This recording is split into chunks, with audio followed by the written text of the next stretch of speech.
Pada kesempatan ini ada sebuah kata kunci rahasia dan akhlak juga mulai dari kaum muslimin yang masih sangat sedikit orang yang mengamalkannya walaupun sudah sering mendengarkannya, yaitu syukur.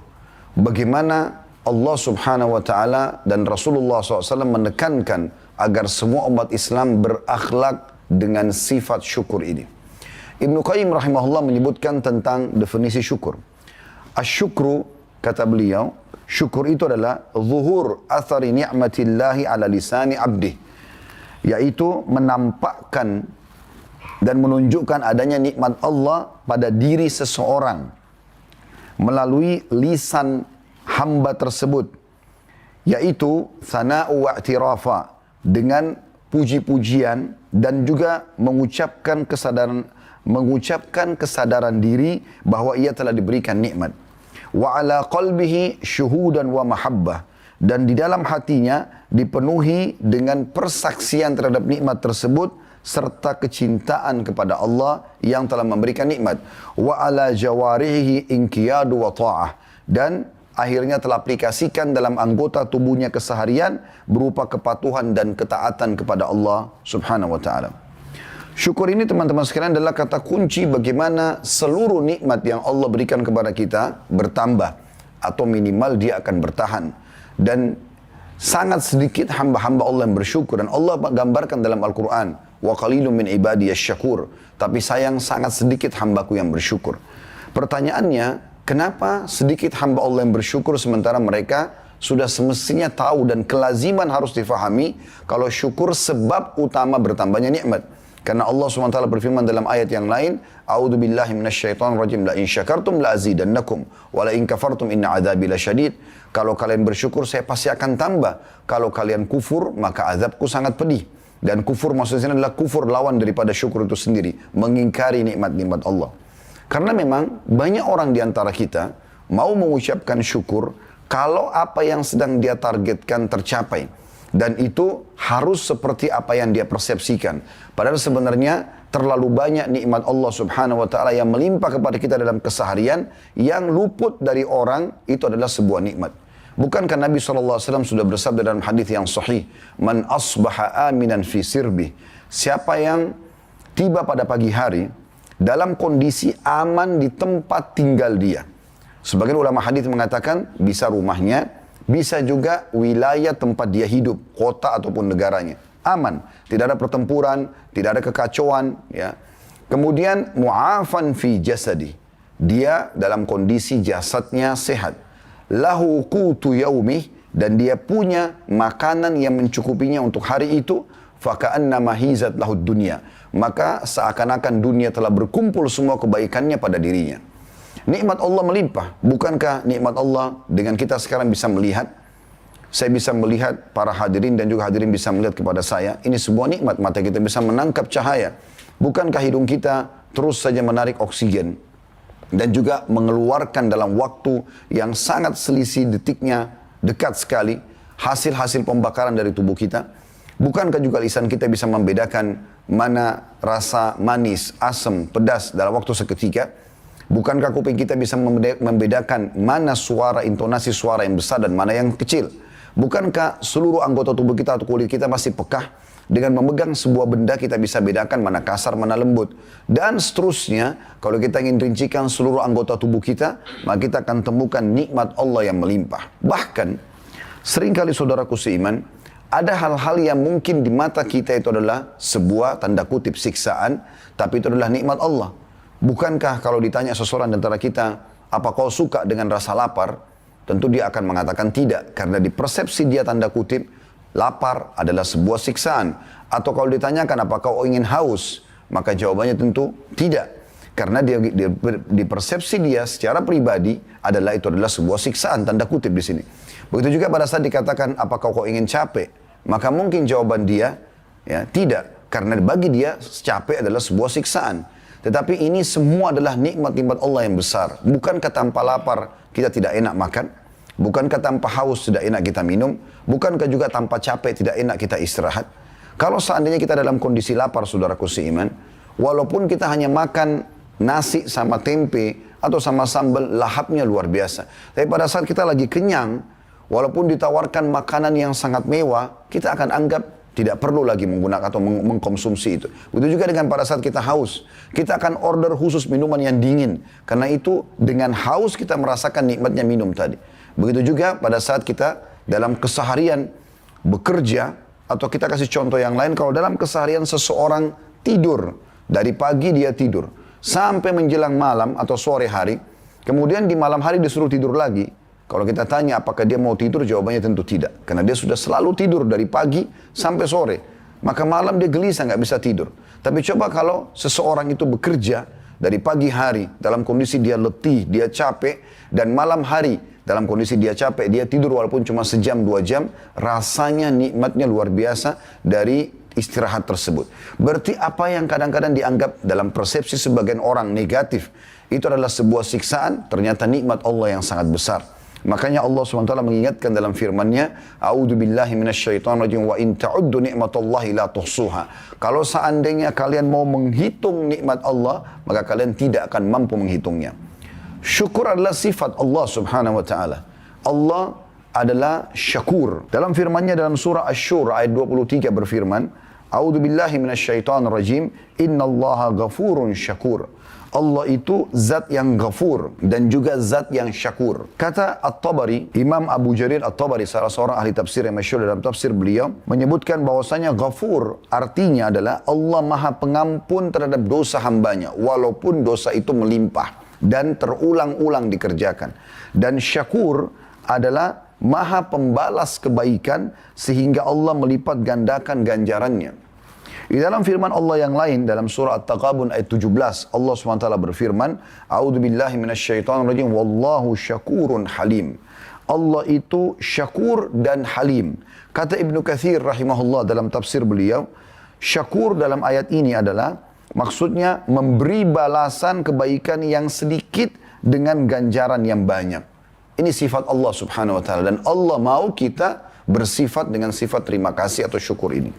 Ulama membagi dua masalah syukur. Ada yang bersyukur kepada Allah Subhanahu wa taala atas nikmat yang melimpah kepada kita, dan termasuk bagian daripada syukur yang kedua adalah bersyukur dan berterima kasih kepada kebaikan sesama manusia yang telah berbuat baik pada kita.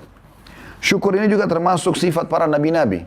Mereka punya ciri khas sehingga Allah Subhanahu wa taala pilih mereka menjadi para nabi, yaitu salah satunya suka bersyukur dan berterima kasih. Allah sebutkan tentang Nabi Nuh misalnya dalam surah Isra ayat 3. A'udzu billahi minasyaitonir rajim, dzurriyyata man hamalna ma'a Nuhin innahu kana 'abdan syakura. Anak cucu dari orang-orang yang telah kami bawa bersama Nuh.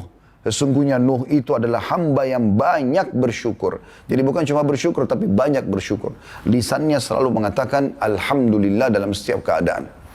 Ulama juga menjelaskan teman-teman sekalian, kalau ada orang, dia pada saat diberikan nikmat, selalu saja ingkar nikmat atau kufur nikmat, terbukti pada saat kita interaksi dengan dia dalam keseharian, yang kita temukan selalu keluhan dalam hidupnya.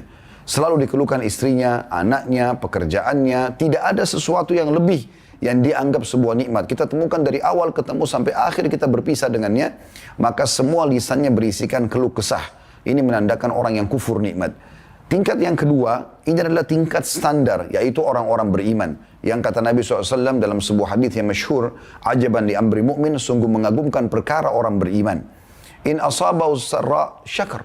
Kalau dia diberikan nikmat, dia bersyukur. Wa in asabahu dharra sabar. Kalau dia diberikan cobaan, maka dia bersabar. Wala yakunu dzalika illa lil mu'min. Itu tidak dimiliki kecuali oleh orang-orang beriman. Ada yang lebih tinggi daripada itu, tingkat orang-orang ihsan atau muhsin. Yaitu mereka kalau diberikan nikmat bersyukur, diberikan cobaan pun dia bersyukur.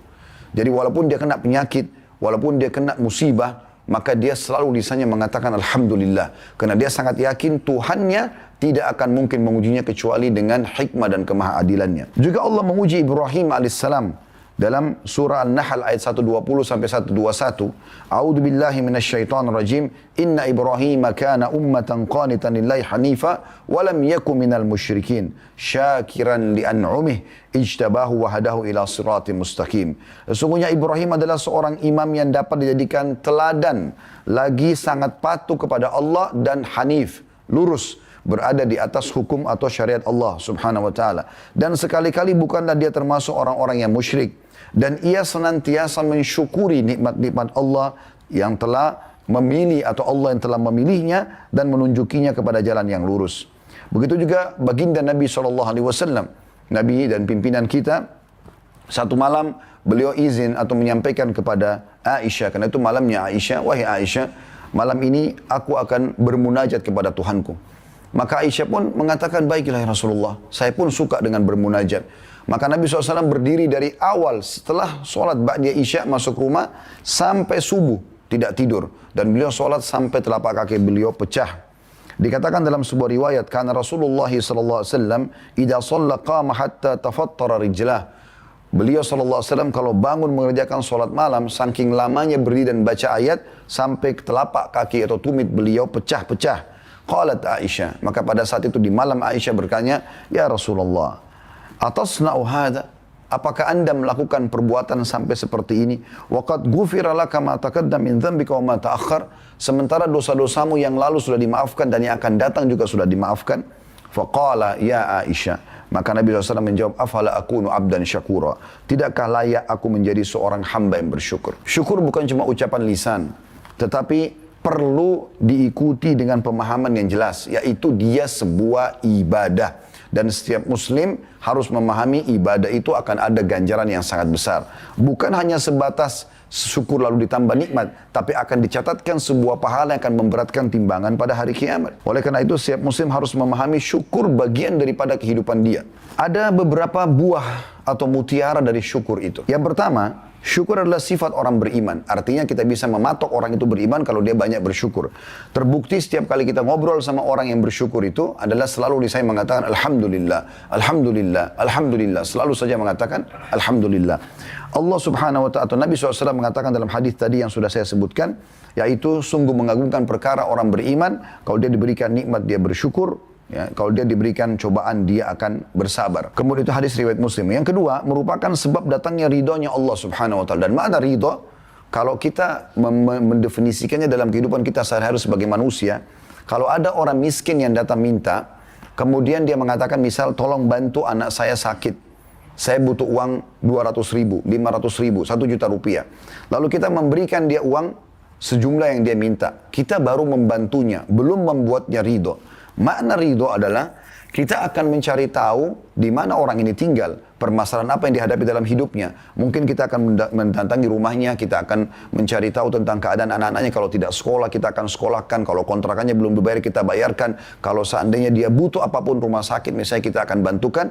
Maka di situ pada saat kita penuhi semua kebutuhan dia, namanya ridho. Kita membuat ridho. Makanya Nabi SAW mengatakan tentang ridho kedua orang tua, ridho Allah fi ridho walid. Sesungguhnya keridhaan Allah ada di ridho kedua orang tua. Maksudnya kalau sampai kita membuat orang tua kita merasa sudah tidak tahu lagi harus berterima kasih seperti apa kepada kita, maka kita sudah membuatnya ridho dan itu berarti mengundang ridho Allah. Hanya saja kalau kita tarik ini kepada zat sang pencipta Allah, ridho Allah artinya Allah akan memenuhi semua kebutuhan hamba tersebut. Allah menyebutkan bagi hamba yang suka bersyukur dalam firman-Nya dalam surah Az-Zumar ayat 7, A'udzu billahi minasyaitonir rajim wa in tashkuru yardahu lakum. Jika kalian syukur, maka pasti Dia akan ridho kepada kalian. Yang ketiga, merupakan sebab selamatnya seseorang dari azab Allah karena suka bersyukur. Disebutkan dalam surah An-Nisa ayat 147. A'udzu billahi minasyaitonir rajim. Ma yaf'alullahu bi'adzabikum in syakartum wa amantum. Tidaklah Allah akan mengazab kalian jika kalian bersyukur dan beriman. Dan sungguh Allah itu syakur dan alim. Maksudnya zat yang paling selalu membalas. Walaupun sedikit perbuatan hamba dibalas dengan banyak ya nikmat. Dan juga alim, maha mengetahui segala sesuatunya. Keempat merupakan sebab ditambahnya nikmat. Dan kita sudah tahu ini salah satu poinnya. Jadi bukan cuma sekedar bertambah nikmat, tapi banyak sekali mutiara dan manfaat daripada syukur. Dan ini sudah masyhur dalam surah Ibrahim ayat 7 Allah berfirman, A'udzu billahi minasyaitonir rajim wa idz ta'adzana rabbukum la in syakartum la azidannakum. Dan ingatlah pula, makna ingat dalam Al-Quran adalah pelajarilah. Tak kala Tuhanmu mengumumkan, hai Muhammad, sesungguhnya jika kamu bersyukur, pasti kami akan menambah nikmat itu kepadamu. Dan jika kamu mengingkari nikmat, maka sesungguhnya azabku sangat pedih. Yang kelima, ganjaran di dunia dan di akhirat. Jadi bukan hanya sekedar mendapatkan ganjaran dunia, tapi juga ganjaran di akhirat.